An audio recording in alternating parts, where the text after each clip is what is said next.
পঞ্চম শ্রেণী গণিত অনুশীলনী 11 খ 131 পৃষ্ঠার 4 নং ও 5 নং প্রশ্নের সমাধান করব। প্রশ্নটা দেখি। একটি আয়তাকার পার্ক রয়েছে যার প্রস্থ 50 মিটার এবং এর ক্ষেত্রফল 4250 বর্গমিটার। পার্কটির দৈর্ঘ্য কত মিটার?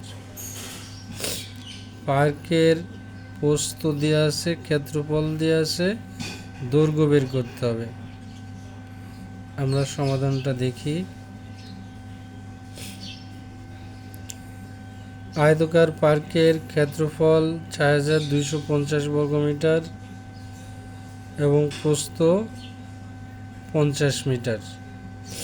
যা দেওয়া আছে আমরা লিখে নিলাম। আমরা জানি আয়তাকার ক্ষেত্রের ক্ষেত্রফল সমান সমান দৈর্ঘ্য গুণ প্রস্থ বর্গ একক।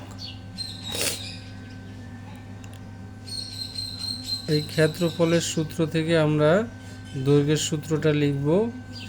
দৈর্ঘ্য সমান সমান ক্ষেত্রফল ভাগ প্রস্থ একক সমান সমান আমরা ক্ষেত্রফলের মানটা বসাই দিই। 4250 ভাগ প্রস্থ 50 বসাই দিলাম। এখন 50 দিয়ে 4250 ভাগ করব। ভাগ আমরা রাফে দেখাই দিব। 50 প্রথমে 425-এর মধ্যে 8 400 বিয়োগ করলে থাকে 25, শূন্য নামিয়ে নিয়ে আসলাম। 250-250-এর মধ্যে 50 5 বার যায়, 5 50 250, 85 মিটার। উত্তর দৈর্ঘ্য 85 মিটার।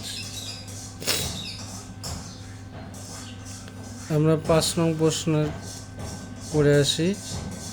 একটি ত্রিভুজের উচ্চতা 0.8 কিলোমিটার এবং এর ক্ষেত্রফল 1.2 বর্গ কিলোমিটার। এর ভূমি কত কিলোমিটার? দেওয়া আছে কি?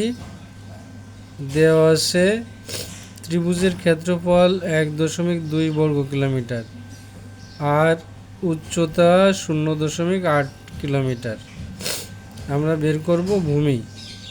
তা আমরা আগে প্রধান সূত্রটা লিখে নিই। আমরা জানি ত্রিভুজের ক্ষেত্রফল সমান সমান ভূমি গুণ উচ্চতা ভাগ 2 বর্গ একক। অতএব ভূমি সমান সমান ক্ষেত্রফল গুণ 2 ভাগ উচ্চতা একক। ক্ষেত্রফলের একক বর্গ একক, ভূমি অথবা উচ্চতার একক শুধু একক।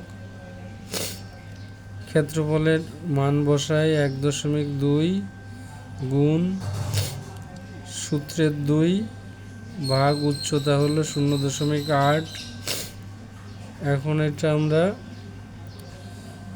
দশমিক উঠানোর জন্য, নিচের দশমিক উঠানোর জন্য উপরে গুণ, দশমিকের জন্য 1, একটা অঙ্কের জন্য 0, উপরের দশমিক উঠানোর জন্য নিচেই গুণ, দশমিকের জন্য 1, একটা অঙ্ক আছে একটা 0, দশমিক উঠে গেল, থাকলো 12 গুণ 2 গুণ 10, নিচে 8 গুণ 10, কাটাকাটি করি, 10 10 কেটে দিলাম। 2 দিয়ে প্রথমে 8 কাটছি, 2 1 2, 4 2 8, এবার 4 দিয়ে 12 কাটলাম, 3 4 12 সমান সমান 3 কিলোমিটার। ত্রিভুজের ভূমি 3 কিলোমিটার।